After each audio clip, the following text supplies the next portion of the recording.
And there's a brother named D.L. Hughley. Yep. And until he take accountability, I won't let it go.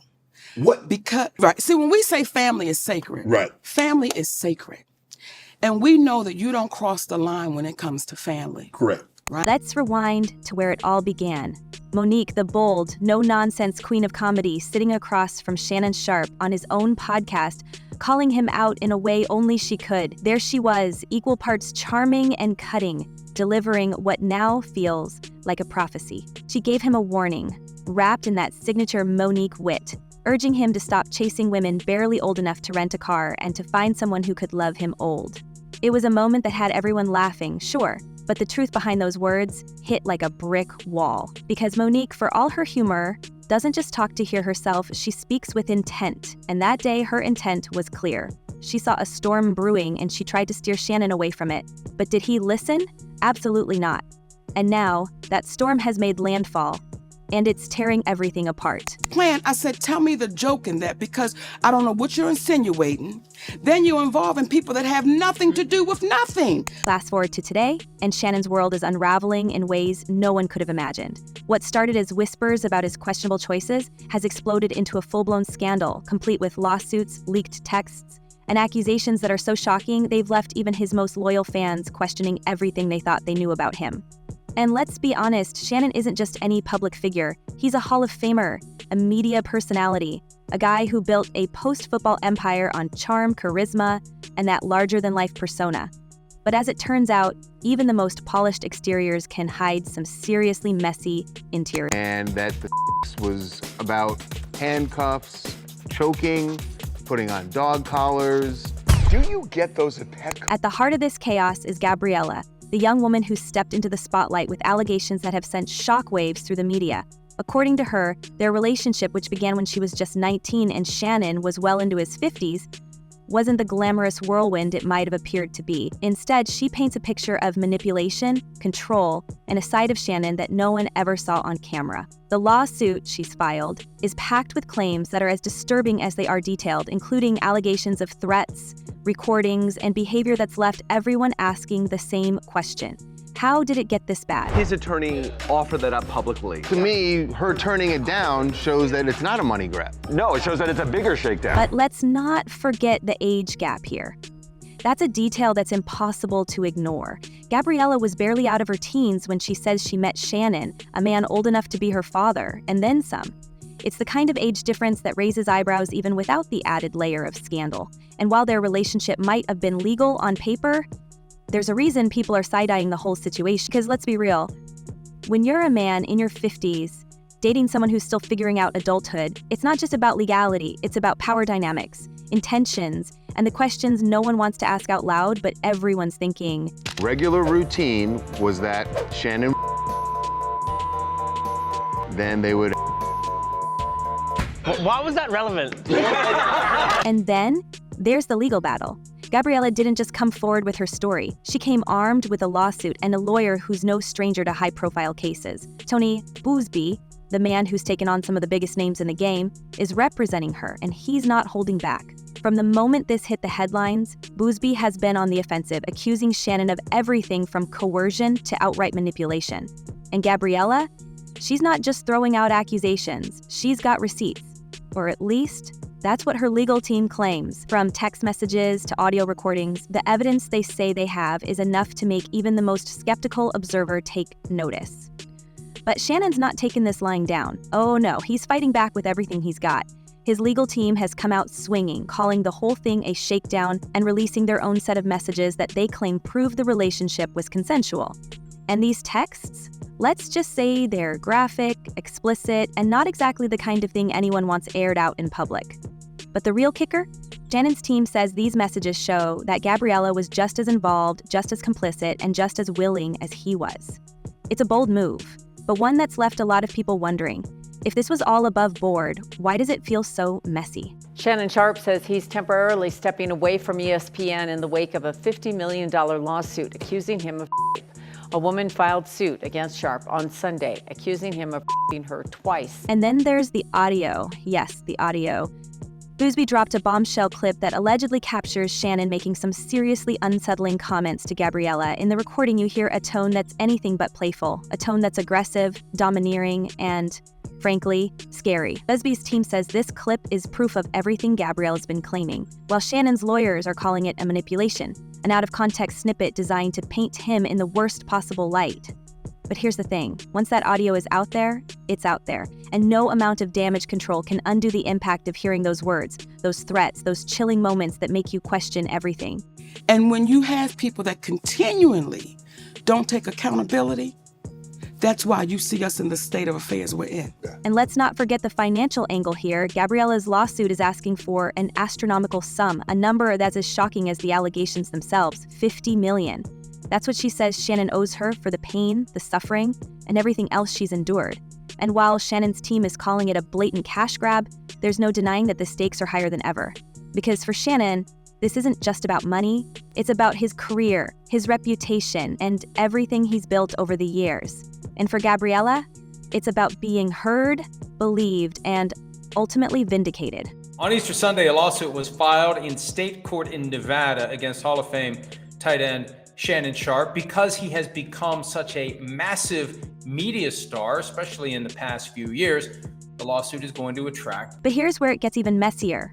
Because while all this is playing out in the courtroom and the media, the public is having a field day, dissecting every detail, every claim, every counterclaim.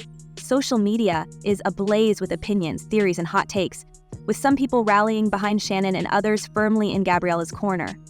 And then there are those who are just here for the drama, the spectacle, the train wreck they can't look away from. Let's face it, this isn't just a scandal, it's a soap opera. A real-life drama that's unfolding in real time, with twists and turns no one saw coming. Because we know how this business works. Right. So when you allow that to happen, what do you think is going to come back your way? And speaking of twists, let's talk about Monique one more time. Because while all this is happening, you can't help but imagine her somewhere, shaking her head and saying, "I told you so." She warned Shannon, she really did. And now, as the fallout continues, her words feel more prophetic than ever. Because if there's one thing this scandal has shown, it's that ignoring good advice can come back to haunt you in ways you never expected. And for Shannon, it looks like that haunting is just beginning. And just when you think it couldn't get any uglier, the layers of this scandal start peeling back like an onion, each one more gut-wrenching than the last. Gabriella's accusations didn't just stop at the personal, they bled into the public sphere, dragging Shannon's every move under a magnifying glass. And what's been uncovered so far is enough to leave anyone reeling, because this isn't just about two people in a toxic relationship anymore. It's about the fallout, the collateral damage, and the skeletons that are tumbling out of closets faster than anyone can shut the doors. What do you think? And D.L. Hughley, please no, brother, we still love you. Just take accountability for it, and we move forward. Let's start with the timing of it all, because that's been a major point of contention. The lawsuit wasn't just filed out of the blue. It landed like a bombshell right before news broke of Shannon's massive media deal, a deal reportedly worth over 9 figures. Coincidence?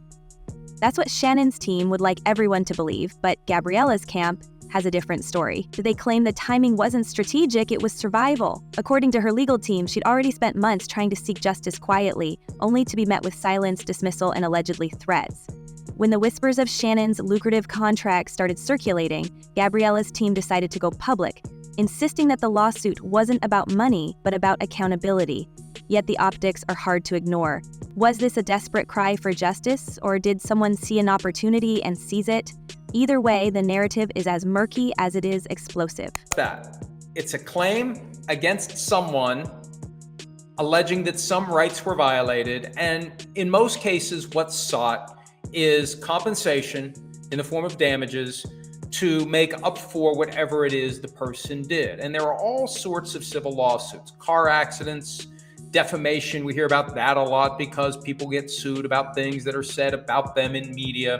But the timing isn't the only thing raising eyebrows. Shannon's response, or rather his team's response, has been as calculated as it's been combative. From the moment the lawsuit hit the headlines, Shannon's camp has been in full-blown damage control mode, painting Gabriella as a manipulator, a liar, and most controversially, an opportunist. They've leaned heavily into her alleged past, digging up details about her social media presence, including her association with platforms like OnlyFans, to discredit her character. And while Gabriella's team argues that these details are irrelevant to the case, the court of public opinion is another story. Suddenly, the focus has shifted from what Shannon is accused of to who Gabriella is, and the lines between victim blaming and legitimate defense are becoming dangerously blurred. Gil, I mean, I remember walking out, and CJ, the producer of the show, he's like, Shannon, this is gonna blow up the internet. And then there's the audio. Oh, the audio. The clip Gabriella's lawyer released was only 30 seconds long, but it was enough to ignite a firestorm. Shannon's voice, unmistakable and unnervingly calm, can be heard making comments that, depending on who you ask, range from inappropriate to downright threatening. His team has tried to spin it as a misunderstanding, claiming it was taken out of context and part of a larger consensual exchange. But here's the thing, context doesn't erase the words, it doesn't soften the tone, and for many, hearing Shannon in that clip was the moment they stopped giving him the benefit of the doubt.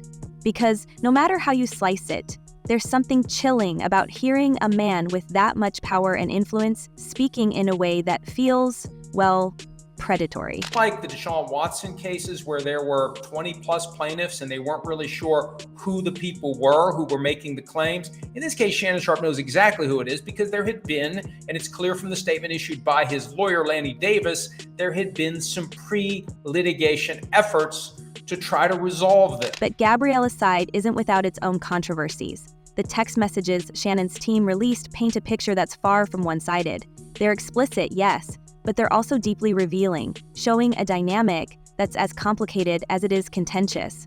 Gabriella's words at times seem to contradict her claims, and Shannon's team has been quick to highlight every inconsistency. But here's where it gets even trickier. Gabriella's lawyer insists that the texts were cherry-picked, deliberately taken out of context to paint her in the worst possible light. And if that's true, what else might Shannon's team be hiding? What other pieces of this puzzle haven't we seen yet? But it just took off. Yeah. And everybody was just shaking their head. I was like, what? They're like, Shannon, this is gonna go crazy. Yeah. And if the inconsistencies weren't enough to muddy the waters, Shannon's team has also pointed to Gabriella's alleged attempts to leverage their relationship for financial gain long before the lawsuit was filed. According to documents they've hinted at but haven't yet fully disclosed, Gabriella allegedly discussed making money off their private moments, even floating the idea of selling stories to tabloids. While her legal team denies this outright, calling it a smear tactic, the mere suggestion of such behavior has given Shannon's defenders plenty of ammunition. It's a strategy straight out of the playbook: question the accuser's motives until the accusations themselves are overshadowed by doubt. That's how we found out about the lawsuit against Shannon Sharpe. Now, this one has some very strong allegations: sexual assault, sexual battery, assault and battery, intentional infliction of emotional distress. The sexual components obviously give it greater gravity than a car accident or any case based on some sort of negligent slip and fall, something like that, where someone was just being careless. But Gabriella's team isn't backing down. In fact, they're doubling down, claiming that these new claims from Shannon's side are nothing more than desperate attempts to discredit her before the real evidence comes to light. Tony Buzbee has promised that more shocking revelations are on the way, revelations that, according to him, will leave no room for doubt about what really happened.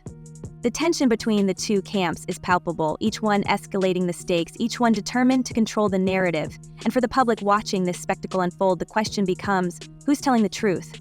And who's just trying to survive the fallout? Okay. When we know something is wrong, everything Katt Williams sat here and said, Right. we all know it to be the truth. And let's not forget Tony Buzbee, the high-profile lawyer representing Gabriella. This isn't his first rodeo. He's built a reputation as a legal bulldog, taking on some of the biggest names in the business, and he's clearly not afraid to go toe-to-toe with Shannon's legal powerhouse. But Buzbee's involvement has also raised questions. Some see him as a champion for victims, a man willing to take on powerful figures in the name of justice. Others see him as an opportunist, someone who knows how to play the media game and isn't above using a high-profile case to boost his own brand. Either way, his presence has added another layer of intrigue to an already convoluted saga. And speaking of layers, let's talk about Shannon's past, because it's coming back to haunt him in a big way. As the lawsuit unfolds, other incidents are being dredged up, incidents that Shannon would probably rather the world forgot. From the choking allegation on the set of his former show to the restraining order filed against him in 2010. The narrative that's emerging isn't just about one bad relationship. It's about a pattern, a history that's as troubling as it is telling. And while Shannon's team is quick to dismiss these past claims as baseless or exaggerated, the sheer number of them is hard to ignore. Is this a case of smoke without fire? Or is there something deeper, darker, and more systemic at play? Alrighty, y'all. So the Shannon Sharpe ESPN, does he still keep his job conversation is beginning to, I was going to say beginning to happen, but it's been happening, but I think now it's beginning to get louder because of different things that Attorney Busby has released, including the audios. So right now the conversation is, why is Shannon Sharpe still able to be? And then there's Monique, the voice of reason that everyone ignored. Her words from that infamous podcast episode have taken on a life of their own, resurfacing in memes, tweets, and think pieces as the scandal unfolds. People are calling her a prophet, a sage, a truth teller who saw what no one else wanted to see. And while it's tempting to frame her as the hero of this story, the reality is far more complicated. Because for all her wisdom, even Monique couldn't have predicted just how messy, how convoluted, and how damaging this situation would become. And now, as the fallout continues, her advice feels less like a warning and more like an omen, a reminder of what happens when you ignore the people who care enough to tell you the hard truths. Are now beginning to bring up past things that have happened with Shannon Sharpe, including a temporary restraining order that was filed against him back in 2010 from a woman that he was dealing with at the time, who accused him of sexual assault. He said in different things. Now, this was dropped. It was dismissed, that restraining order. So here we are, caught in the eye of a storm that shows no signs of letting up. The lawsuits, the audio, the texts, the past allegations, it's all swirling together in a chaotic whirlwind that's as exhausting as it is captivating. And as more details come to light, one thing is becoming increasingly clear. This isn't just a scandal, it's a reckoning, a moment of truth for everyone involved. But the question remains, how far will it go? How much deeper can this rabbit hole get? And when the dust finally settles, who will be left standing? Let us know what you think down below, and as always, we'll see you in the next one.